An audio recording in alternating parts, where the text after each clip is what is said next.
Atenção! O canal Não Assista à Noite realizará um sorteio de 2 obras do autor Jefferson José. O livro O Werewolf na Vila dos Lobos e o livro O Dia em que o Sol Parou. Para participar, você precisa pegar um vídeo do canal e compartilhar com seus amigos das suas redes sociais: WhatsApp, Facebook, Instagram, Twitter, Quai, TikTok e todas as redes que você tiver, pois, para que o sorteio se realize, nós precisamos alcançar a meta de 10 mil inscritos. Conto com vocês, meus queridos seguidores, para este desafio. Mas se você não tem paciência para esperar o sorteio, você pode adquirir as suas obras do Jefferson José agora.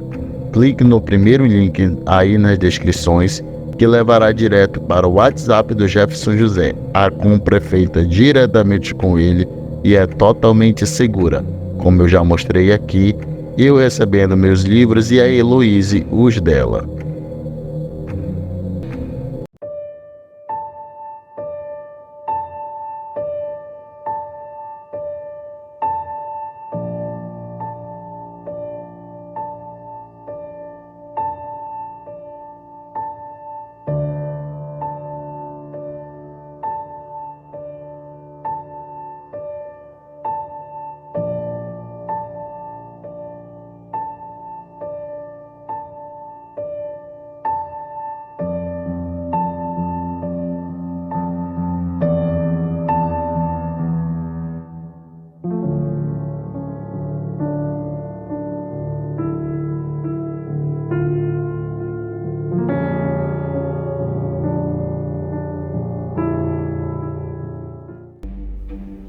A história em seguir se passou com o falecido tio da minha mãe, Álvaro, lá pelos meados da década de 40, na cidade de Aripuanã, cidade quase que faz divisa entre os estados do Amazonas e Mato Grosso.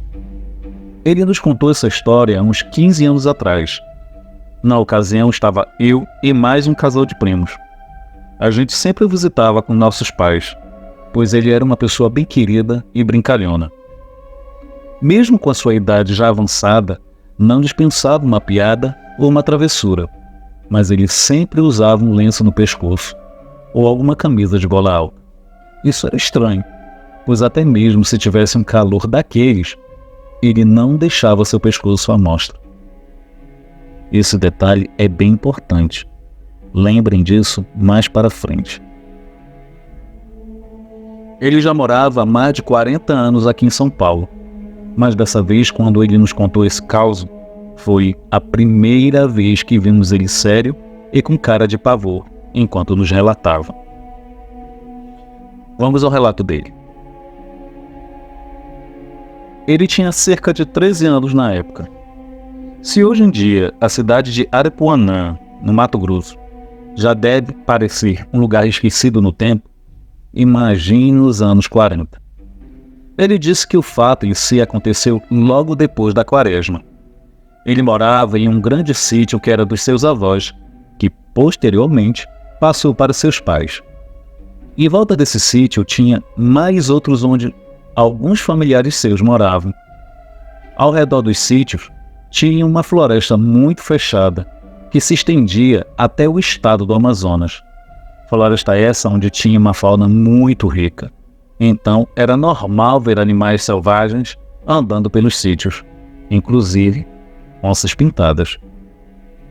Por conta disso, também era normal naquela época organizar grupos de caça e sair floresta adentro matando animais para desfrutar de suas carnes.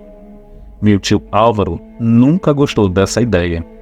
Se já criavam animais nos sítios, por qual motivo tinham que matar os que viviam na floresta? Bom, nem todo mundo pensava como ele. Seu pai resolveu montar um grupo de caça com seus vizinhos e parentes. Mas dessa vez meu tio iria junto, pois agora estava virando homem.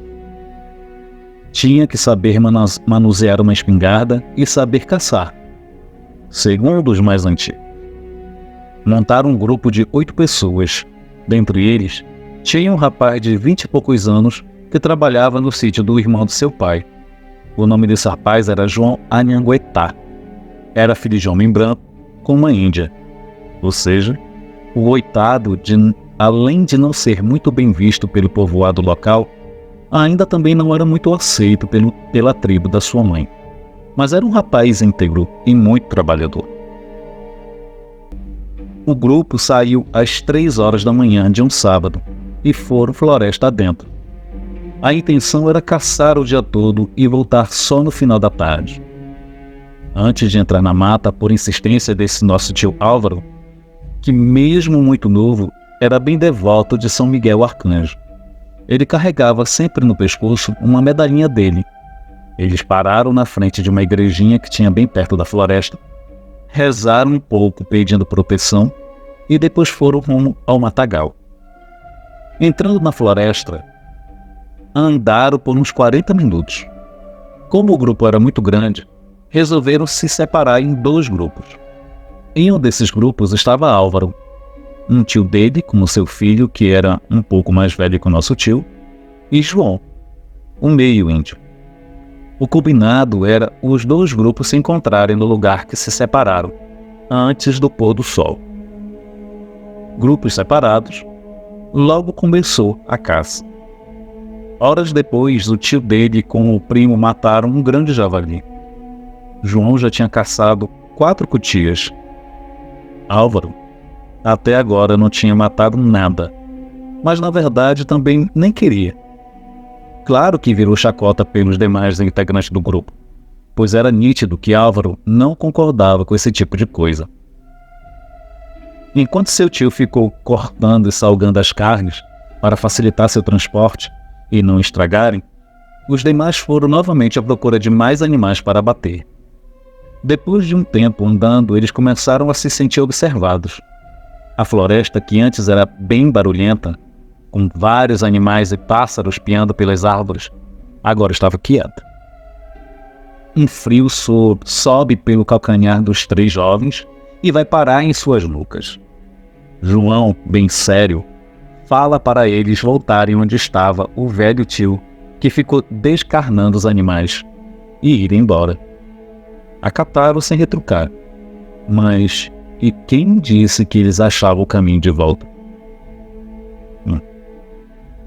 Passaram horas rodando a mata e nada de achar o caminho. O sol já estava forte no céu, até que eles se depararam com uma anta.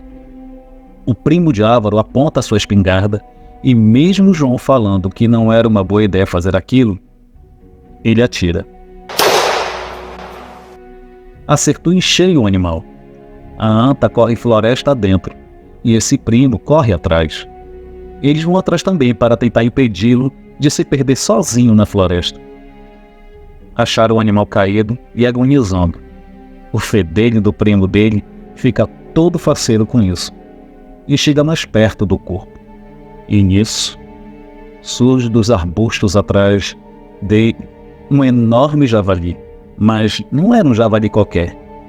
Era desproporcional ao tamanho normal. Era quase da altura de um boi, com presas que ultrapassavam facilmente uns 40 centímetros do seu focinho. De olhos bem amarelos, ele tinha algumas coisas. Pareciam alguns hieróglifos pintados de preto pelo corpo, e um tipo de aparato. Parecia ser uma cela bem no topo do seu enorme corpo, com algumas coisas que pareciam ser cestos pequenos para carregar alguma coisa. Aquilo avança em cima do jovem caçador em uma fúria tão grande que o rasga inteiro em questão de segundos. Nosso tio Álvaro e João correm floresta fora, e aquela coisa segue eles, derrubando tudo que vê pela frente. Eles subiram rapidamente uma árvore e viram aquilo passando como se fosse um trem desgovernado debaixo deles, em meio aos arbustos procurando por eles. Mas o pior ainda ia acontecer. Eles começaram a sentir um cheiro podre no ar. Novamente alguma coisa os observava. Agora parecia que estava com eles em algum galho de alguma árvore próxima. Dito e feito, o que viram foi de gelar as almas dos 2 rapazes. O observador se mostrou. Era um ser que parecia não ter mais que 1,30 m de altura, com um corpo parcialmente coberto de um pelo muito curto, de cor avermelhada. Sua pele também era avermelhada. Tinha feições indígenas, um cabelo ruivo como fogo e olhos grandes, mas mais vermelhos ainda. Parecia ter pequenos chifres saindo da sua grande testa. Tinha parte do corpo pintadas com uma tinta preta. Tinha uma longa cauda fina e o mais impressionante, tinha suas canelas e os pés virados para trás. Sim, era o famoso Curupira. Aquele ser gritava algo que parecia ser alguma língua indígena. Tirou um grande punhal com sua lâmina feita de pedras da sua boca veste e apontava para eles enquanto gesticulava algo. Parecia estar muito bravo. Os dois desceram correndo e pulando da árvore, largando as suas espingardas para trás. Devido à situação, eles até esqueceram daquele porco demoníaco que encontraram minutos antes. Enquanto corriam, puderam notar aquela coisa pulando de árvore em árvore, gritando, assobiando e gritando algo incompreensível. Enquanto corriam, Álvaro nota que não é apenas aquela coisa ruiva e brava que está com eles na floresta. Ele passa correndo rente a uma árvore e vê uma coisa encostada nela, que parecia ser um homem negro muito alto, com algumas vestes vermelhas e chifres bem grandes de cor marfim saindo acima dos olhos, encarando-o, e João correu pela floresta. Essa coisa não faz nada, só soltava gargalhadas terríveis e guturais.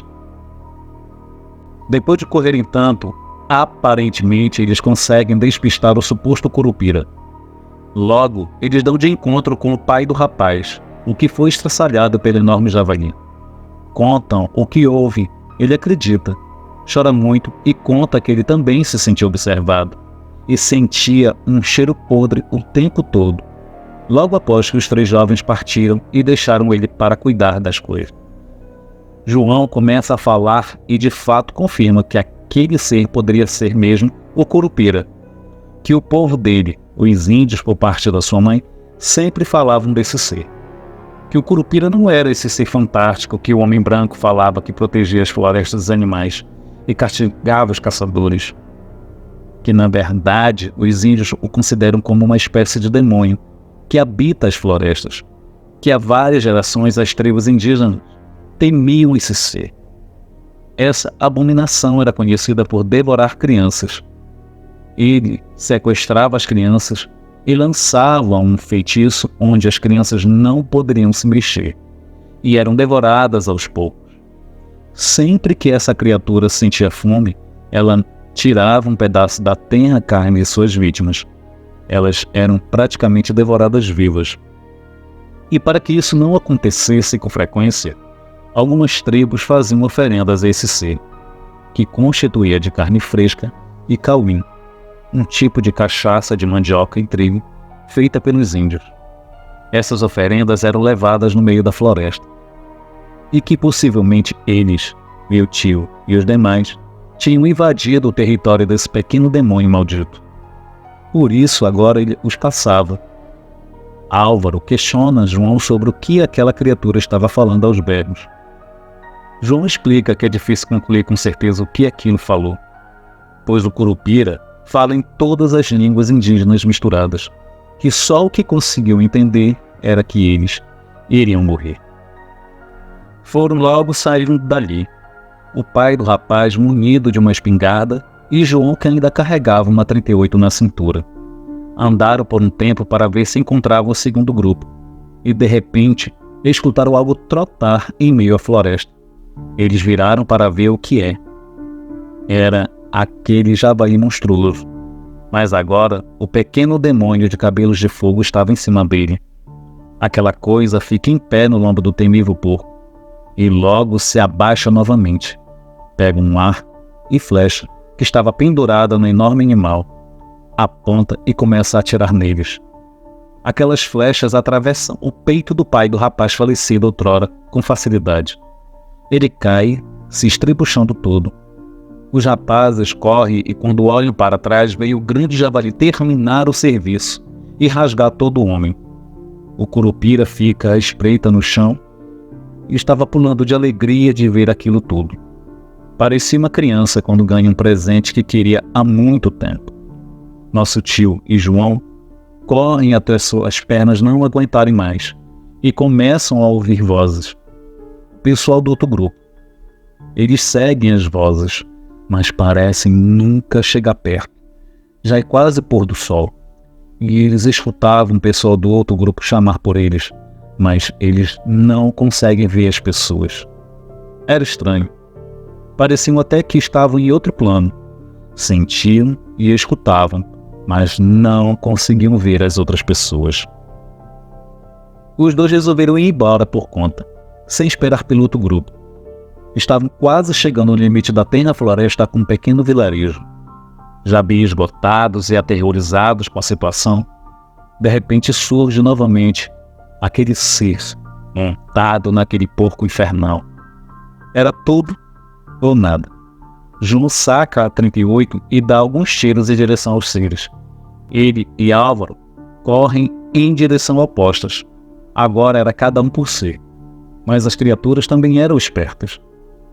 Enquanto aquele enorme javali persegue João, o Curupira corre em direção ao nosso tio. Aquele pequeno ser corria como o vento e logo alcança o tio. O ser pula nas costas do nosso tio e os dois rolam pelo chão. O demônio cai por cima de Álvaro, tira aquele enorme punhal e consegue cravar quase a metade dele no pescoço do nosso amado tio. Depois do golpe, ele sangra muito. Curupira lambe o sangue do punhal, feito de pedra, e sorri. Quando fica prestes a desferir o segundo golpe, meu tio, como estava com as mãos no pescoço, tentando estancar o próprio sangue, deixa à amostra a medalhinha de São Miguel Arcanjo. Nisso, o ser demoníaco pula de cima do meu tio, muito bravo, e começa a gritar com ele. Começa a pular de raiva, como uma criança birrenta. Aquela longa e fina cauda chega a chicotear o ar. O ser continua gritando algo incompreensível. Meu tio na hora entendeu o motivo. Era por causa da medalhinha que estava à mostra. Era a proteção dele. Ele tirou do pescoço e ficava apontando para a criatura. Ela seguia ele, mas de uma certa distância. Parecia que a criatura tinha medo daquele pequeno objeto. Essa distância foi aumentando até que ele, com muito custo, conseguiu chegar no limite entre a mata e o vilarejo, a poucos metros da pequena igreja. Ele cai no chão, fraco pela perda de sangue, e a criatura não transpassa o limite da floresta. Fica lá encarando ele. Um pouco antes do meu tio desmaiar, ele nota aquela figura negra, aquele homem alto de poucas vestes vermelhas que ele tinha visto enquanto corria pela sua vida no meio da floresta. A figura vai chegando perto do Curupira. O homem negro, que agora parecia ser mais nítido, além daqueles chifres cor de marfim, também tinha uma perna só. Acaricia aquele demônio ruivo na cabeça, igual um pai faz com seu filho. Aí ele lembra quem parece ser aquela figura. Alto, de vestes vermelhas, com um olhar macabro e com apenas uma maldita perna. Pois é, aquela coisa o escancara com um enorme sorriso que literalmente ia de orelha a orelha. Mostrava seus dentes que eram todos como presas. Aquela coisa acende um cachimbo e vai embora junto com o demônio ruivo, floresta dentro. O segundo grupo encontra nosso tio caído, perto da igrejinha com o medalhão na mão. Eles também encontraram João, muito ferido, com a perna toda dilacerada, na verdade. O grupo salvou ele. Por algum motivo, o grupo ouviu os gritos dele e conseguiram matar aquele javali enorme com incontáveis tiros de espingarda, enquanto o monstro avançava sobre o rapaz. A história se espalhou pela região e diz que depois desse dia, nunca mais ninguém teve coragem de adentrar aquela densa mata para caçar, nem para fazer qualquer outra coisa. Bom, Depois que nosso tio contou essa apavorante história, ficamos com muito medo. Claro que também ficamos com aquele ar de desacreditados. Poxa, era muita viagem aquela história toda. Nosso tio Álvaro, percebendo que, de assustados, passamos a ficar incrédulos, ele tira o lenço amarrado ao seu pescoço e nos mostra o buraco da ferida ainda aberta.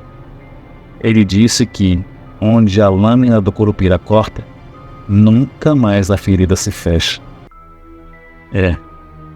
Agora ficamos horrorizados. E 100% de crédito à história nós demos.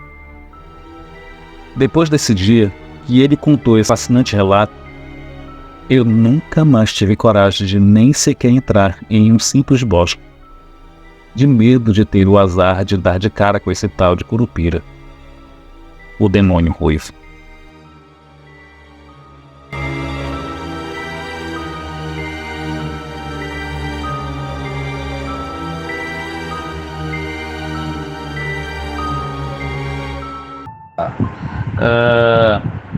A minha tia, as minhas primas do interior, aquelas do Boto, elas me contaram que uma vez uma criança sumiu e procuraram ela, né? Procuraram por dias e tal. O que acontece? A mãe tinha saído e a criança acordou na madrugada e não a viu a mãe. E aí saiu, né, abriu a porta da casa e saiu. Quando foram no outro dia, foram ver e procurar a criança não estava na casa, tal, foram caçar, procuraram. E aquela história do trapiche, lembra a história do trapiche? E aí, quando encontraram a criança acocada, morta. Ela estava acocada, totalmente morta, na beira do trapiche. Totalmente sem vida. Assim, ela não morreu por hipotermia. Perceberam que alguma coisa dela saiu. Ou seja, algum ser espiritual sugou a centelha de vida dela. Ou seja, a encantou, transformou o espírito daquela criança em um ser encantado.